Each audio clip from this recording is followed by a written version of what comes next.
Hello, my name is Pamela Hobart. I am a philosopher known as the life coach for smart people, and I am here today in wonderful, beautiful Austin, Texas. It's about 72 degrees Fahrenheit in my backyard. I'm drinking a smoothie.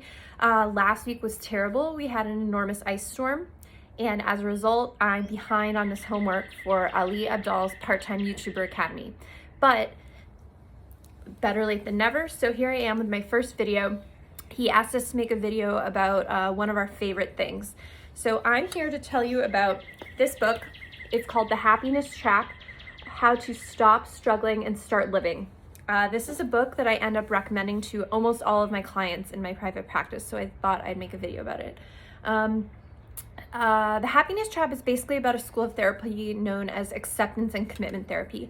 Acceptance and commitment therapy is basically the idea that instead of trying to get happier, which is futile or even self-defeating, that instead we should just sort of accept that emotions come and go, we don't have great control over them, and we should find ways to do what we value despite that emotional turbulence. So it sounds sort of like a simple idea, but the reason that there's a whole book about it is because it's hard to put that into practice. You can say, okay, emotions are weather, they come and go, but then it's like, well, what do I do? That's part of why I recommend the book. The book has a number of really helpful exercises that you can actually practice and learn to get better at accepting emotional turbulence. Sort of different ways to breathe into emotions, or to how to imagine yourself as sort of enveloping them.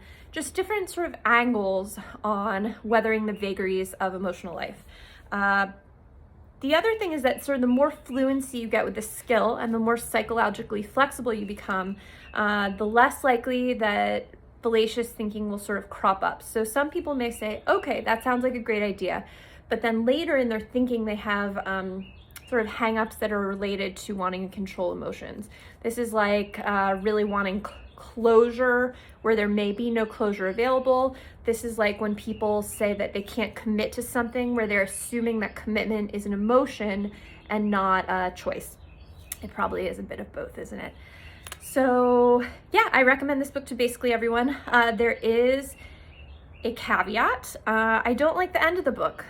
Basically, the beginning talks about how to increase psychological flexibility via these exercises, how to act as if happiness is not a goal, it's just sort of like a happy thing that happens from time to time.